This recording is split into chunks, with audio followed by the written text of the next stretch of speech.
그런데 이 김준혁이, 양문석이, 또 공영훈이, 이상식이, 이영우 뭐 이런 것들 있잖아요.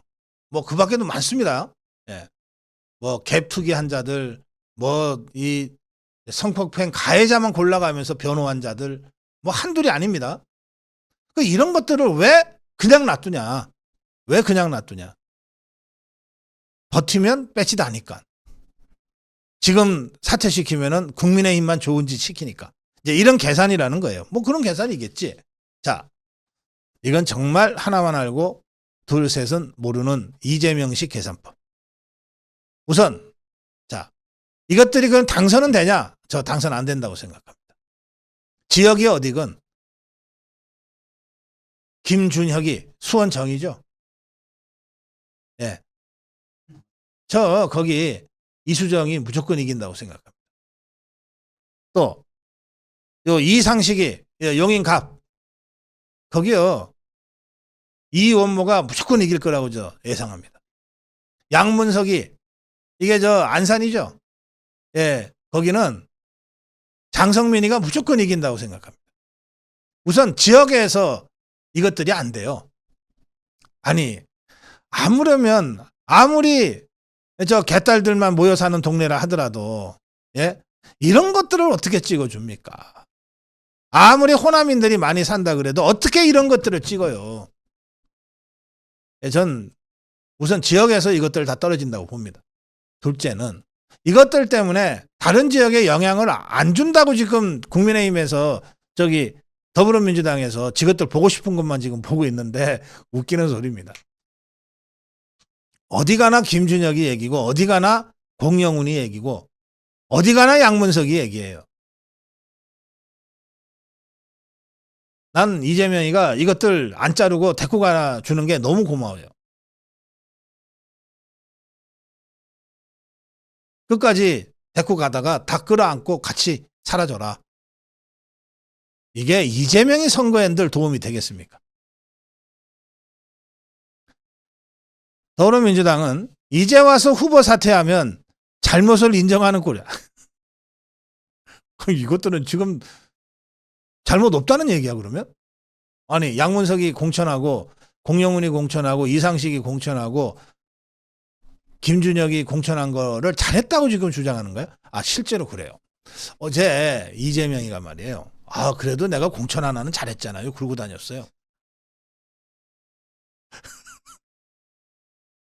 아 그래도 내가 공천 하나는 잘했잖아요. 그러고 다녔다니까 이재명이가. 또 제가 어제 그저께 그 전해드린 그 이상식이라고 있습니다. 용인갑의 이상식. 이자 그 배우자의 재산 관계가 너무 이상하잖아요. 4년 만에 배우자 재산이 막 수십억이 더 늘었는데 이걸 설명을 따로 못하고 있잖아요. 뭐 그림값이 올랐다. 그림 가액이 올랐다고 얘기했는데 그림이 서로 달랐기 때문에 이것도 말이 안 된다. 제가 거기까지 설명을 드렸습니다. 이상식이가 이틀 만에 고개를 숙였어요. 배우자 재산 신고 누락으로 국민께 심려를 끼쳐드린 점 머리 숙여 사과드린다. 이렇게 고개를 숙였어요. 그러면서 이자가 이제 변명을 하기를 이렇게 합니다. 저 이상식과 배우자는 2020년 총선 직전인 2019년에 재혼했는데 배우자의 경우 결혼 전부터 현재까지 미술품 갤러리 사업을 해온 개인 사업자인 관계로 배우자의 재산 내역을 상세히 알 수 없는 사정이 있었다. 이것도 무슨 소리야? 자, 여러분. 이게 자꾸 이 택도 아닌 전문 용어 써가면서 이거 호도하는데 자, 보세요. 2020년 총선 때 재산 신고를 했어요. 그 직전이라고 하지만 2019년이니까 1년 전이에요. 무슨 직전이야? 이틀 전이야? 3일 전이야? 직전이라 그러게? 1년 전이에요. 1년 전에 재혼을 했어. 재혼을 했는데 그 배우자가 갤러리를 하고 있어. 그런데 지는 정치를 해야 돼. 그러면 당연히 이 배우자 관련된 재산 신고를 해야 되기 때문에 갤러리의 재산 관련을 소상하게 파악하게 돼 있어요. 그리고 갤러리라고 하는 게 예전에 20년, 30년 전에 그 검은 돈 세탁하던 음침한 갤러리들은 이제 없어요. 그런 음침한 갤러리는 없고, 어느 갤러리나 제대로 서울에서 영업하는 갤러리라면, 예? 꼭 서울이 아니라 전국 어디든 마찬가지입니다. 제대로 영업하는 갤러리라면 그 갤러리가 소장하고 있는 작품, 어느 작가의 어떤 작품, 이게 다 진품이라고 하는 걸 다 증명하고 증명서를 다 가지고 있고, 그 다음에 갤러리 소장 작품, 그냥 작가가 맡긴 작품, 이런 것들을 다 제대로 구별해서 다 서류 정리하고 있어요. 머릿속에 거의 외우고 있어.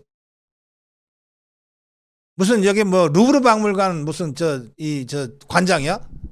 작품이 수만 점, 수십만 점이 돼서 기억을 못해? 그럴 거 아니잖아요. 뭐 이우환 작품 갖고 논란이던데, 이우환 작품은 그 작품 하나, 둘 갖고 있는 것만으로도 수십억이기 때문에 그걸 모를 수가 없어요. 그러니까 아니 20년 총선 1년 전에 재혼을 했어. 그리고 갤러리라고 하는 게 그 재산 관계가 빤해요. 더구나 재산 신고를 해야 되는 걸 알고 있었을 테니까 재산 관계를 정확하게 파악을 했겠지. 뭘 이렇게 더듬어. 결혼 전부터 사업, 개인 사업 해온 관계로 배우자 재산 내역을 상세히 알 수 없었다? 배우자가 음침하게 돈 세탁이나 했다면 재산 관계를 소상히 알기 어려웠을 거예요. 속였을 테니까, 남편한테도. 그런 게 아니라면, 그런 음침한 불법 자금 세탁 이런 데 연루되지 않았다면 재산 관계가 뭐가 그렇게 복잡하냐고. 무슨 사정이 있었는지 설명을 해야지 이해를 하지. 그냥 사정이 있었대. 이걸 해명이라고 그래? 그러면서 배우자에 제기된 재산 신고 누락 문제와 미술품 거래 관련한 세금 문제 등에 대한 경위와 내역을 소상히 파악해서 성실히 소명할 것임을 약속드린다. 무슨 소리야 이건 또. 아니, 지금 소명해야지. 이게 뭐 그렇게 며칠씩이나 걸리냐고. 탈세했는지 안 했는지 확인하면 되지. 그래서 탈세했으면 즉각 후보 사퇴하고, 탈세를 안 했는데 억울하게 당했다 그러면 명예훼손으로 고소를 하고 뭐라도 해야 될 거 아니야. 왜 이걸 선거 후로 미뤄? 일단 선거 끝내놓고 보자고. 상하를 해도 이렇게 얍삭하게 뺀질뺀질하게 지가 도망갈 구멍 다 파놓으면서 무슨 놈의 사과냐고. 즉각 후보 사퇴해야지. 이 이상식의 이 자기 배우자에 대한 설명을 쭉 들어보면 저는 이렇게 느껴요. 아, 이게 배우자의 재산에 뭐 문제가 있다고 이상식이가 자인한 거네. 허위로 신고했다고 자인한 거네. 허위 신고 그 자체가 이미 불법 행위인데, 그러면 범죄 저질렀다고 자인한 거네 이거. 안 그러고서야 이런 자가 고개 숙이고 사과하겠냐고. 호도하지 말란 말이야. 차라리 입국 쳐닫고 거짓말 더 이상 하지 말든지.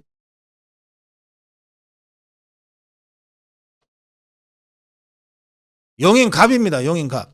용인갑 시민 여러분, 이 이상식의 이 해명이 여러분들 설득이 되십니까? 이해가 되세요?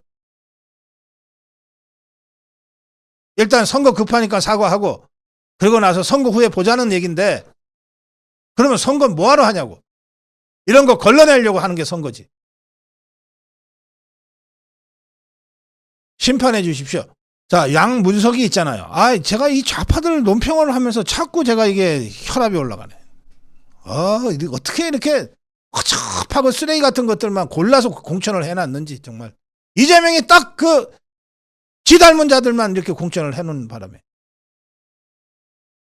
이게 정치평론이 아니고 무슨 범죄평론이야.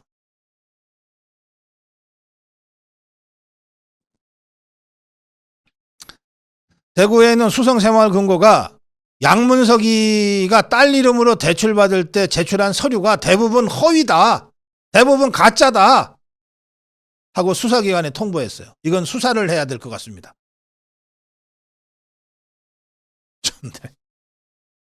이거 선거에 안 나왔으면 그냥 넘어가는 거지. 양문석이가 선거에 안 나왔으면 이걸 누가 알겠어요. 그냥 넘어간 거지. 양문석이 이자가 이 대학생 명의로 11억을 대출받을 때 이게 대출 브로커를 통해서 대출받은 정황이 점점 분명해지고 있다는 얘기입니다. 그럼 뭐냐? 브로커를 끼고 허위 서류로 사업자 대출을 받은 작업 대출의 정황이 짙어지고 있다는 건데, 이거 양문석이 또 거짓말했어요. 양문석이는 뭐라 그랬습니까? 새마을금고 측에서 연락이 왔다 그랬잖아요. 근데 그런 새마을금고가 어디 있어요? 이 새마을금고는 금융기관 2차 금융기관 이 근처에 브로커들이 많아요. 야, 저 대출해 줄게. 어디서 무슨 뒷돈을 챙기는지는 케이스 바이 케이스입니다. 이 브로커 통해서 대출 받았다는 정황이 확인이 됐으니까 그는 이 양문석이는 처음부터 이거 작업 대출이라는 걸 알고 시작했다는 거 아니겠습니까? 그리고서 지금껏 국민들한테 계속해서 말 바꿔가면서 속이고 있잖아요. 자, 김준혁이라고 있죠.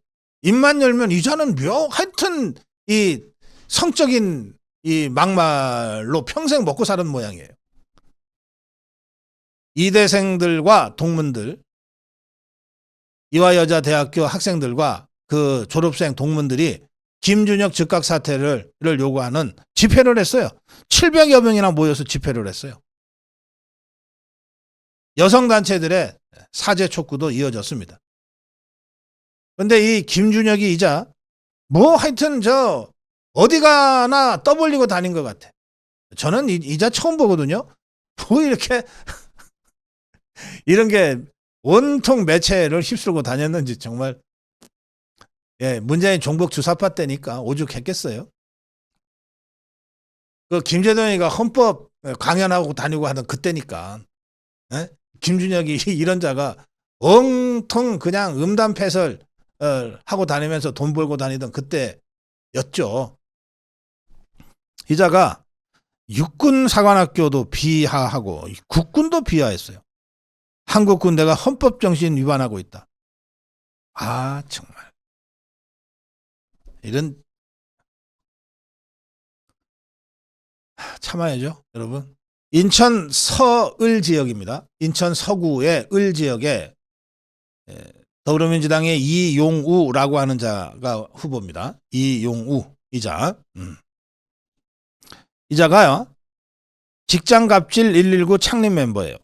직장 내에 갑질하면 신고하라 고 하는 직장갑질 119의 창립 멤버니까 공익변호사로 자신을 위장하고 있는 거예요. 그런데 이자가 이 변호한 이 사건에 이름을 올렸는데, 이 사건이 정말 죄질이 나쁜 산해 성폭력 범죄였습니다. 여기에 가해자 측의 변호사로 이름을 올린 거예요. 이 A라는 자는 2020년 9월에서 10월 사귀던 직장 동료인 여성 피해자에게 이렇게 협박을 합니다. 나는 잃을 게 없다. 너는 여성이고 얼마든지 너를 파멸에 빠뜨릴 수 있다. 시키는 대로 하지 않으면 직장 사회생활 못하게 하겠다. 이렇게 협박을 해요. A라는 자가 협박을 해서 15차례 강간을 했어요. 그래서 이 혐의로 이제 기소가 됐습니다. 피해자를 폭행하고 피해자의 신체와 피해자 강간 모습을 촬영하고 그 촬영물을 복제하고 이걸 또 갖고 협박을 하고 한 혐의로 재판에 넘겨졌어요. A라는 자. 이 범죄가 정말 죄질이 나쁘죠. 아주 사악한 범죄자입니다. 1심은 이 A라는 자에게 징역 7년 선고했어요. 2심 징역 7년 선고했어요. 대법원 확정했어요. 그런데 이 사건의 이 가해자, 아주 사악한 범죄를 저지른 이 가해자의 변호인단에 이 이용우라는 자가 이름이 올라가 있는 거예요. 이용우 이자는 이용우 캠프에서는 해당 사건은 파트너 변호사가 이용우라는 이름을 임의로 기재했을 뿐이다 라고 지금 변명하고 있습니다. 그런데 법조계 관계자는 대표 변호사가 수임한 사건에 이름만 올리는 경우라도 3심까지 갔다, 대법원까지 간 사건에 3심 사건에 이름이 올라가 있으면 이거는 이용우 변호사 본인이 인지하지 않고서는 있을 수 없다. 법조계 관행상 대법원에 이름을 올릴 정도면 이 사건에 대한 사전 인지가 없을 수가 없다. 그런데 왜 몰랐다고 하냐? 왜 파트너 변호사가 이름만 그냥 올렸다고 하냐? 거짓말하지 마라. 이게 법조계 관계자들의 얘기입니다. 이용우 인천 서구을 더불어민주당 후보입니다. 설명하고 해명해야 되지 않겠습니까? 서구을 주민 여러분, 이용우에게 설명을 요구하십시오.